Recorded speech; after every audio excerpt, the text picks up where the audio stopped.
What's going on, y'all? Welcome back to the channel, Wealth Hacker Labs, and we have another glass board edition, but this isn't just the glass board anymore. No, this has been upgraded. What we are calling this is the wealth board, because this board is giving you a wealth of information. I want to show you how you can accelerate your wealth building. So as you can see by what's already written at the top of the wealth board is that we're talking about how to invest $1,000. Now, for me personally, it was a while before I had $1,000 cash that I could actually invest at one time. Like, that was a big deal for me. When I started investing, I was investing $25 a month. I still had a lot of student loan credit card debt. So to the point where I could actually invest $1,000 and put that into one investment. I mean, I felt like I was, I was bee's knees. I was definitely on top of the mountain, king of the castle, and I was ready to make it rain.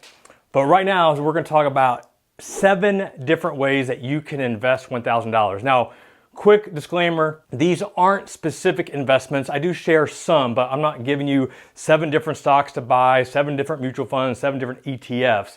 What I'm giving you is 7 different investment concepts, investment strategies. And I really wanted to get you thinking or rethinking what it means to invest, because we all have our preconceived notions of what investing is and how you actually make money investing. So stay tuned for all of these, especially number 7. Number 7 is my most favorite. And no matter where I am at in my journey, like number 7 would be the one that I'm most excited about.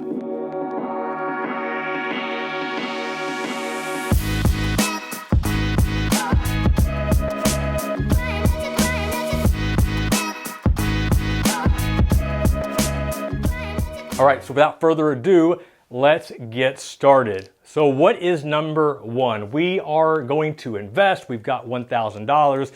Well, the first one is probably the most boring one. And what you're going to do there is pay off debt. And I know, I already hear it.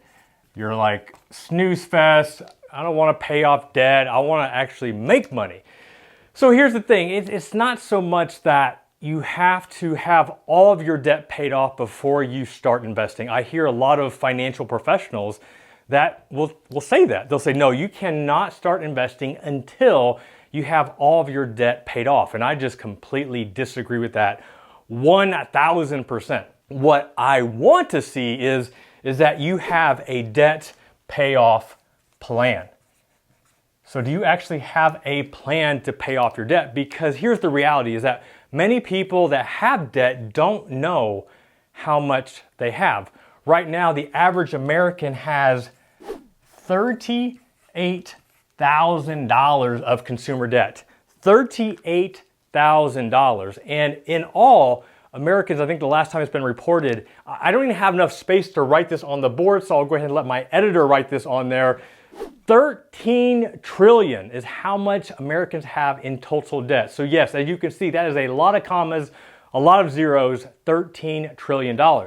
But the thing that the biggest struggle for most people, and me included, whenever I had all my debt, was I didn't know how much debt I really had. I had an approximate idea of how much debt I had, but to the actual penny, I had no clue, which means I didn't know how much I was paying in interest on that debt. So if you want to start investing, you've got $1,000 to start investing. I'm not saying you take all of that and pay off apply that all to debt, but definitely you want to take a good chunk of that and begin paying off your debt, but only after you have a debt payoff plan so that you know how much debt you have, you know what the interest rate is, you know how long it's going to take you to pay off that debt. But once you have that plan, I highly encourage that you start investing, even if it's investing a small amount of money. And the reason being is that most people don't know how to invest. They don't know how to invest in the stock market. They never bought their first stock. They never made their first investment. And I get comments all the time on the channel asking me, like, Jeff, how do I start investing? And I would rather have you start investing with a little amount of money, so $25 a month, $50 a month,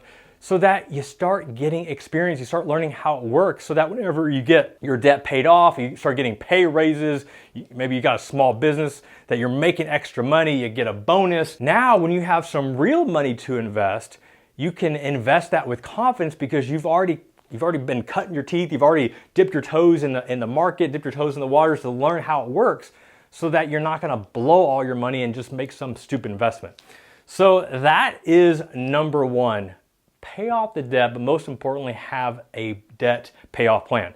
All right, so what is number two? The second thing that you're going to do is you're going to open up what I call a personal equity fund. Now you've heard, I'm sure, of emergency funds or a rainy day fund. So what exactly is a personal equity fund? And maybe you're familiar with the concept of private equity, where you're investing into private companies. That's what a lot of the millionaires do, a lot of the wealthy people do. So personal equity fund this is not your rainy day fund. This is not your emergency fund. This is an account that you are putting money into to invest into yourself at a later time.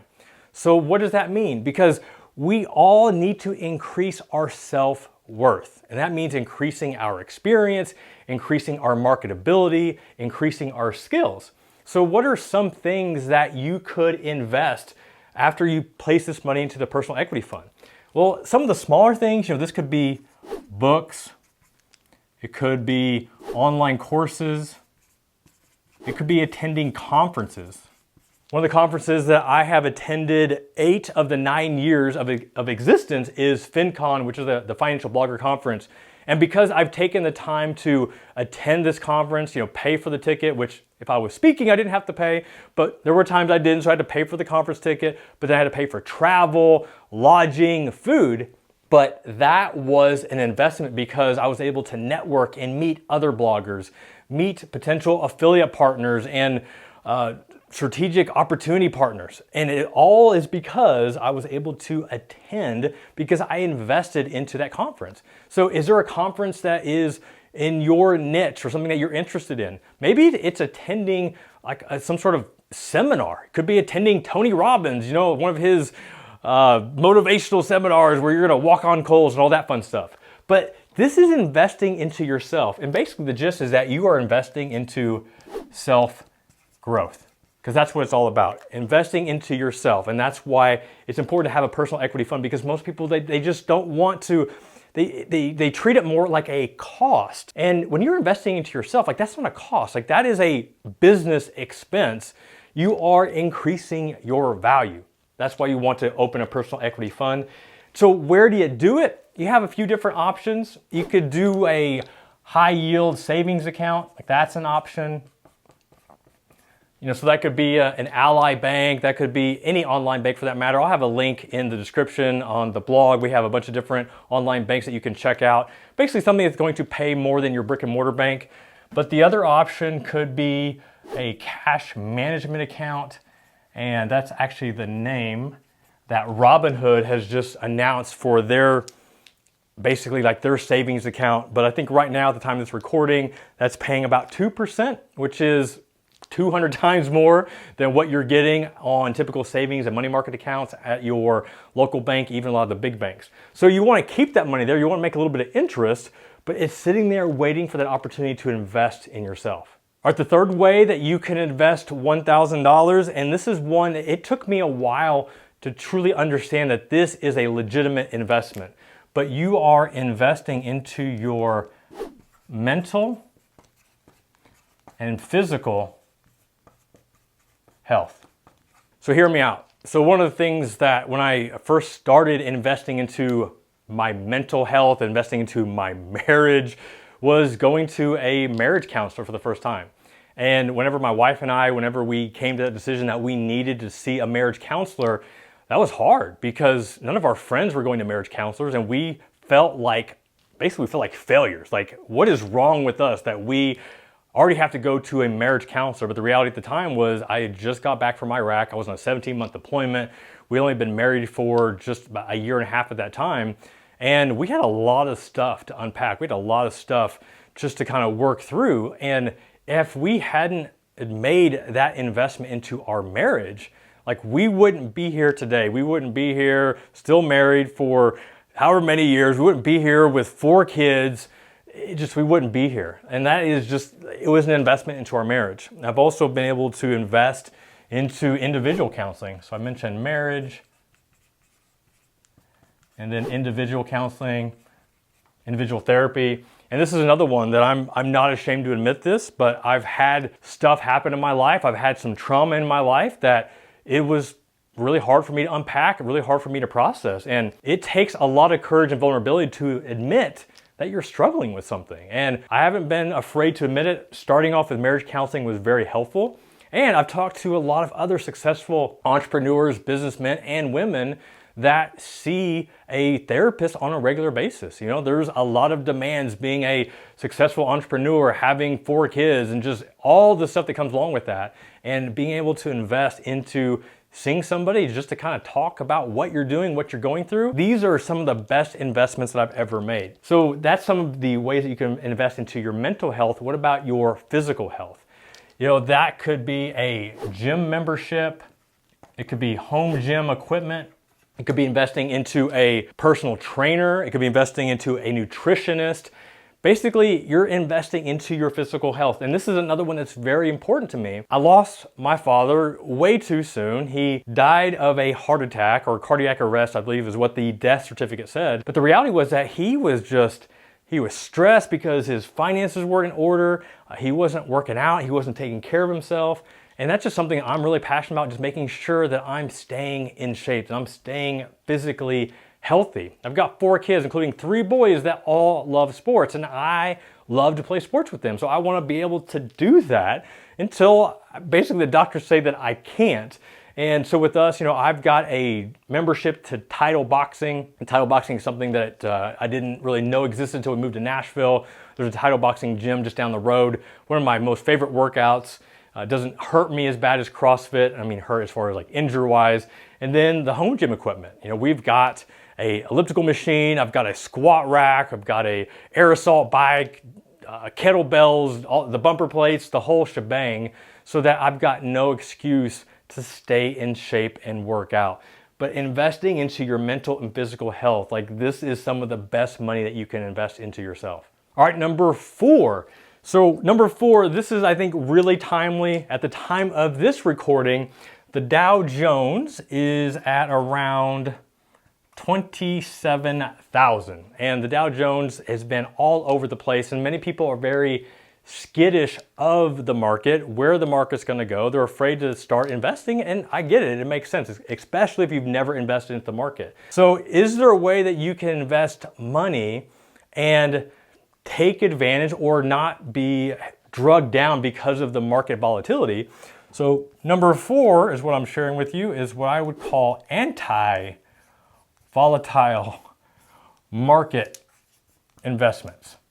So basically, how can we invest money? And if the market takes another dump like it did back in 2008, what I'm saying is, how do we protect ourselves from losing 30, 40, 50% of our invested principal? Like, that's what I mean about protection here. So some anti-volatile market investments that you can look at. One you can look at is dividend paying stocks. And these are your blue chips. These are your Verizons, AT&Ts, Philip Morris if you're into smoking and all that stuff. But basically what you're looking for are stocks that pay dividends so that, you know, if there is some market volatility, at least you have the dividend still paying. And I remember a stock that an old client of mine just loved having was Ameren, which is a energy stock. And with him, like, Ameren is who we paid our electricity bill to. So he owned Ameren stock and they paid a dividend every single quarter. And he loved it because basically he owned all this stock that was paying his light bill every single month and even more than that. So that for him, like, that was exciting. So even if the stock price was fluctuating, he was still collecting the dividend, still able to pay his light bill and other expenses. But that is one option that you can look at. Another option you can look at are REITs. Real estate investment trusts. And there's a few different routes that you can go. So obviously real estate is something, depending on where you're at in the country or what type of real estate you're in, I mean, there typically isn't, I would say, a bad real estate investment unless you are overpaying, you have no idea what you're doing. But then again, if you're buying like properties in Las Vegas and Florida, you know, back in the 2008 timeframe, like, that would have been a bad time. So how do you invest into real estate if you don't really know how to pick or manage properties? Well, one way you can do that is buying an ETF, which is the Vanguard Real Estate Index ETF. So basically what this is an ETF that tracks the United States Real Estate Index. So if the real estate's going up, this ETF is going to track it and you're going to make money as well. It also has a dividend with it. This has a 10-year average of over 10, let me check my notes, actually over 12% return, 12.88% return is what it has made since it's over the last 10-year period. Just to give you an idea, like that's not bad return. The S&P 500 is averaged anywhere from 10 to 12% depending on which time frame you're looking at. So that's pretty comparable. So that's something that you could buy, investing in real estate, just buying an ETF. Another option is Fundrise. And I talk about Fundrise a lot. I've talked about Fundrise in the Grow Your Dough Throwdown. I also have a review video on Fundrise. But basically what Fundrise allows you to do is similar. You're buying into real estate investment trust, you're buying into different properties, but you don't have to pick the properties. You are leaving that into the expertise of the Fundrise people that are buying properties all over the country, and then you are crowdfunding with other investors that are basically going into a pool to buy all these different properties. So the cool thing with Fundrise is that you don't need $20,000, $100,000 to buy a property. You can open an account with $1,000, and then with that, you are buying a piece of all these different properties. And with Fundrise, I think I've had my account for a while. So back in 2018, the average return of all their properties was just north of 9%, to give you an idea of what you can make there. So that is the second type of anti-volatile market investments that you can look or put your money into. And then number 3 would be Lending Club. And this could also be peer-to-peer lending. Once again, I've talked about Lending Club before. So with Lending Club, similar to Fundrise in that you are crowdsourcing, but instead of crowdsourcing real estate investments, you're crowdfunding other people that are loaning money to those that are in need of a loan of some kind. And that loan could be to consolidate credit card debt, consumer debt, could be student loan debt, it could be some sort of small business loan. But instead of going to the bank, they go to Lending Club and they fill out a credit application, and then you add money to your account and you are giving microloans to all these different people. So that way, if somebody does default, you're not losing all your money because you didn't loan all your money to one person. So you might give one person $25, another person $50, so on and so forth. But it's another option that you can look at. Its returns are going to be anywhere in that 4 to 7% range. I have seen higher depending on how aggressive you want to go. And with that, being aggressive means that you are investing into people that have basically a low credit score. So there's a higher chance of default. Now, the reason why I bring these up, especially with Lending Club, is that I look at this as kind of like a bond. And right now, with the market being super volatile, up and down, this is something where it's going to pay you anywhere that 4 to 7% range and make you more than what you're getting in your high yield savings account, getting in your money market at your bank. So these are some different options that you can look at. All right, the 5th option, and these are for people that do want to invest in the market, but they don't really know how. They aren't confident in picking individual stocks, but they know that they need to start investing. And that's when we're looking at Robo Advisors.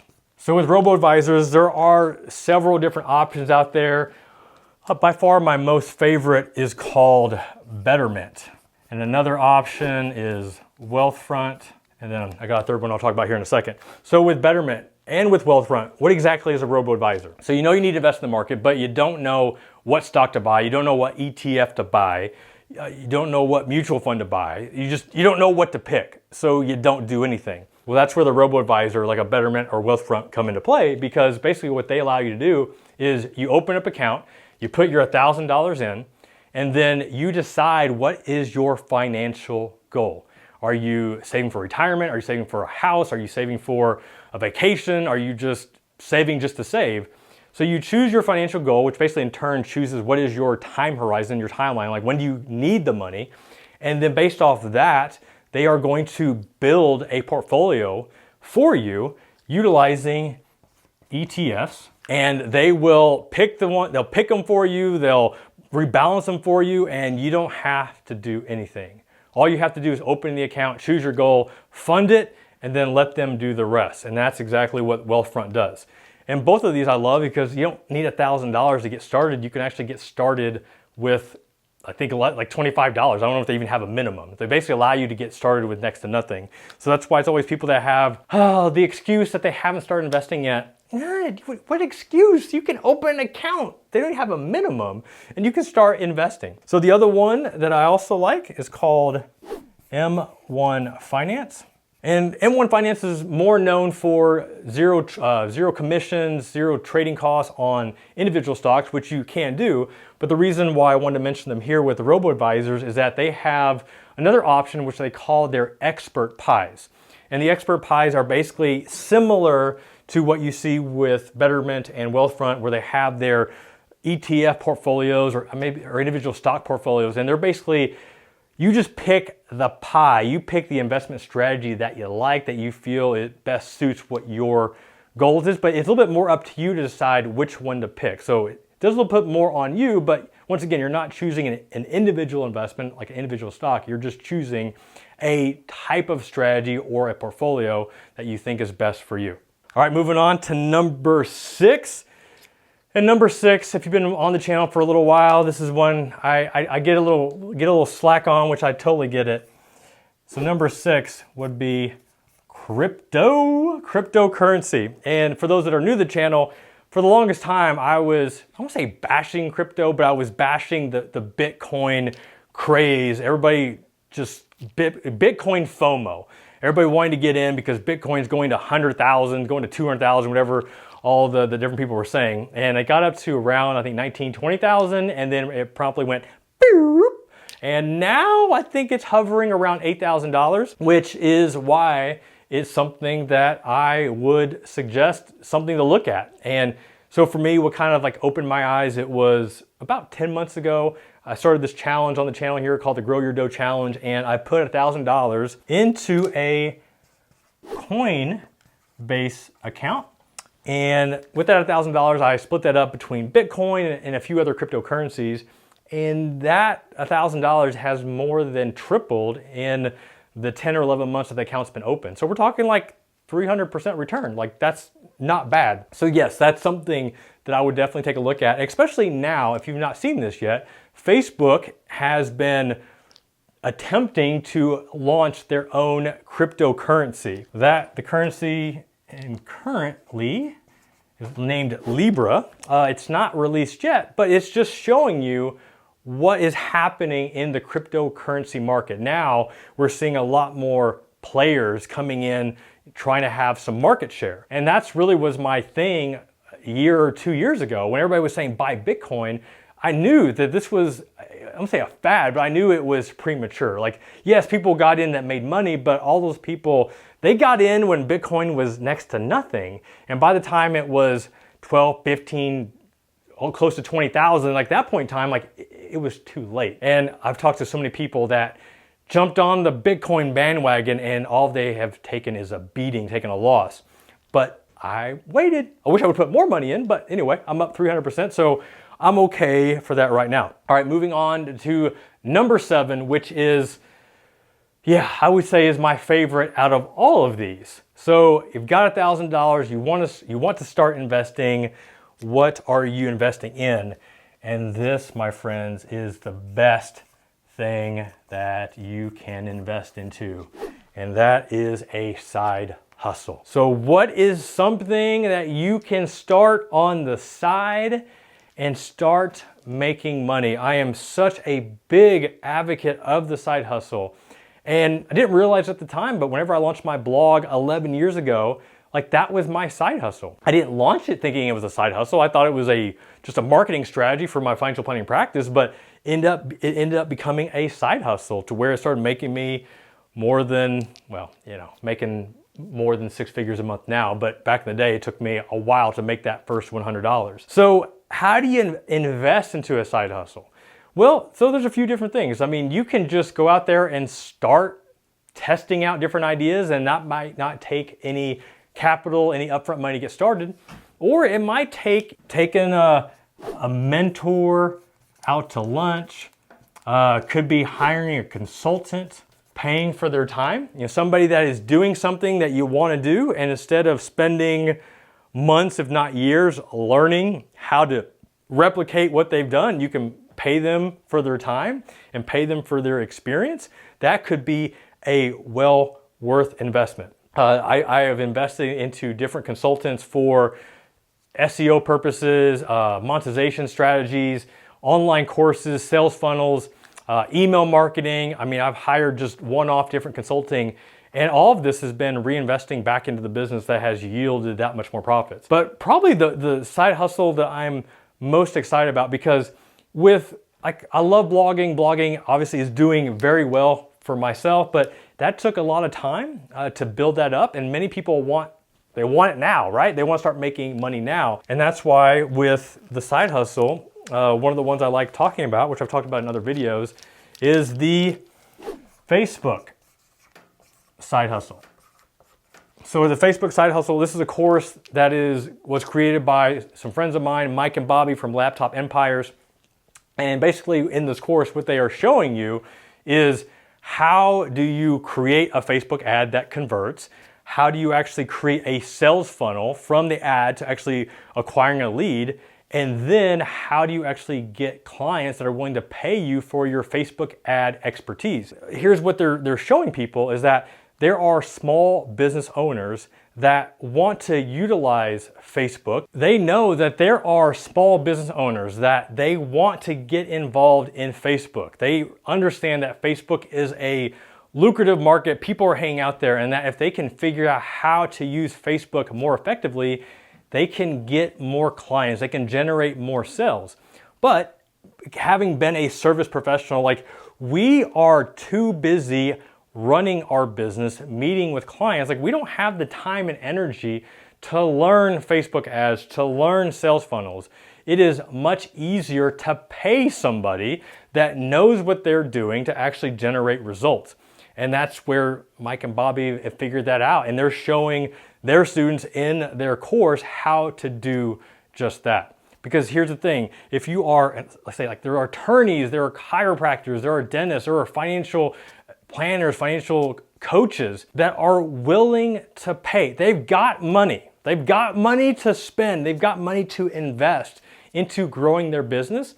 And they're willing to pay thousands of dollars to generate results. And if you have the experience because you've been doing it, you've tested it out, and you've got resources like this course and all the community that comes along with it, man, you've got a way to make a lot of money. Now we're talking about, the course is not even $1,000, right? But we're taking some of that money, investing it into a course. We can park it in our personal equity fund first and then invest into the course, where now we've got a new skill, we have experience, we've got a marketable asset, and now this investment is making ongoing recurring revenue. And like, that is, my friends, like, that's how you make money. When you figure out a way to learn a skill, generate profits, grow that business, scale that business, I mean, you are learning so much. And that's why this is by far my most favorite investment with the $1,000, investing into a side hustle that shows you other ways to make money. Because if you talk to anybody that's wealthy, 99% of the time, they're wealthy because there is some business that they have, and it all started by making money on the side. So which one of these do you know that you need to start doing? Are you excited? Are you pumped? I hope that you are ready to start investing into yourself, start making some real money, and accelerate that wealth building. If you got some value out of this, be sure to like, subscribe, share with all your friends. Let's share the Wealth Hacker Lab concept, the community, what it's all about, because we want to help you accelerate your wealth building. Let's get there so much faster. All right, y'all, this is Jeff Rose reminding you that it's your money, it's your life, and only you can make it awesome. Until next time.